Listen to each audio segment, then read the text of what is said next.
अस्सलाम वालेकुम अजीज तलबा और तालबात, ऑफलाइन सेशन में आपका फिर से खैर मकदम है।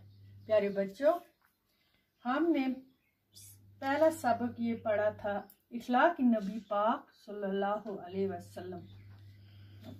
हमारे नबी पाक सल्लल्लाहु अलैहि वसल्लम के सीरत पर कुछ पहलू पर रोशनी डाली थी। उनके बुलंद और आला इखलाक, उनके खुल्क अजीम सबसे ज़्यादा मुतासर करते हैं। आलम इंसानियत के लिए एक दर्स है।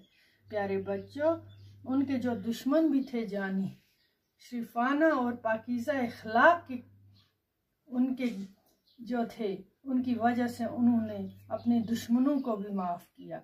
तो पहले पार्ट में भी हमने कोई जिक्र पढ़ा उस बारे में, तो दूसरे पार्ट में भी हमने ये पढ़ा कि जो लोग शर और जुल्म की वजह से आप सल्लल्लाहु अलैहि वसल्लम को मक्का मुअज़्ज़मा से हिजरत करके मदीना मुनव्वरा जाना पड़ा। फतह मक्का के बाद आप सल्लल्लाहु अलैहि वसल्लम ने उनको भी माफ़ फरमा दिया।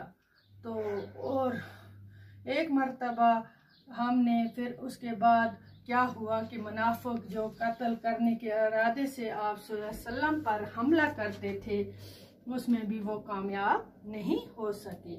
तीसरी बार हमने एक बार और आप सल्लल्लाहु अलैहि वसल्लम बाजार से गुजर रहे थे। एक साहबी ने आप सल्लल्लाहु अलैहि वसल्लम की खिदमत में हाजिर होकर अर्ज किया, अल्लाह के रसूल आप सल्लल्लाहु अलैहि वसल्लम, मुझे आप सल्लल्लाहु अलैहि वसल्लम से कुछ मशवरा करना था।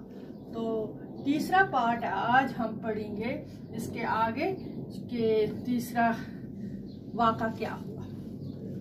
तीसरे वाक़े में हम ये है कुछ वाक़े यहाँ पे बयान किए गए हैं। तीसरे वाक़े में एक यहूदी की बीवी आप सल्लल्लाहु अलैहि वसल्लम को अपने यहाँ दावत पर बुलाया और जहर मिला दिया, जहर मिलाया हुआ गोश्त खिला दिया। इस औरत ने अपने जुर्म का इकरार भी कर लिया, मगर आप सल्लल्लाहु अलैहि वसल्लम ने उसे भी माफ फरमा दिया।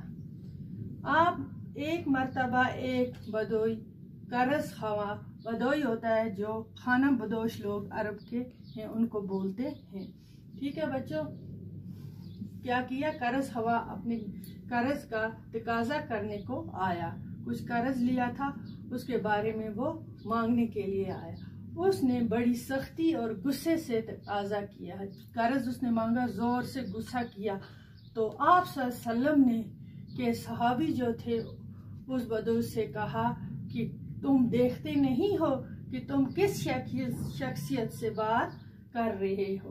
वो कहने लगे, मैं तो अपना कर्ज तलब कर रहा हूँ। हुजूर पाक सल्लल्लाहु अलैहि वसल्लम ने अपने साथियों से फरमाया कि इसकी हमायत करनी चाहिए। क्या कहा हुजूर पाक सल्लल्लाहु अलैहि वसल्लम ने साहबियों से कि इसको डांटो मत, इसको गुस्सा मत करो, ये क्योंकि इसका हक है, ये अपना हक मांगने के लिए आया है। फिर उसका हिसाब बेबाक करने का हुक्म दे दिया कि इसको जो कर्ज दिया है इसे जल्दी दे दो, इसे गुस्सा मत करो, ये सही है। उसके हक से कुछ ज्यादा उसे दिलवा दिया। तो एक दफा का जिक्र है, हुजूर पाक सल्लल्लाहु अलैहि वसल्लम ज़ैद बिन सानिया से 80 मशाफाल होना इस शर्त पर लेकर एक बदोई को दे दिया। वो होते हैं सिक्का सोने का, इसे कहते हैं। सारे बच्चों, यहाँ पे आप लिख के भी है ये, तो उस बदोई को दे गया। शायद सोने का एक सिक्का जो अरब में राइज होता था, अरब में ही बनता था वो सोने का सिक्का, उसे कहते हैं मशका होना। तो इस शर्त पर ले गया और एक बदोई को दे दिया, उसे को जो खाना बदोश था, और वो फिर मुकर्रर वक्त पर उसके बदले में खजूरें दे दे। ये इससे आगे हम पढ़ेंगे इस वाक़ा में क्या हुआ। आज तक इतना है, तो इंशाअल्लाह चौथे पार्ट में हम पढ़ेंगे कि उसने फिर जो उसे दे दिए, उसने उसके बदले खजूरें दे दी, और उसके आगे क्या हुआ। तो आज का इतना ही है, काफ़ी आपके लिए। इंशाअल्लाह इसे आगे पढ़ेंगे। खुदा हाफिज़।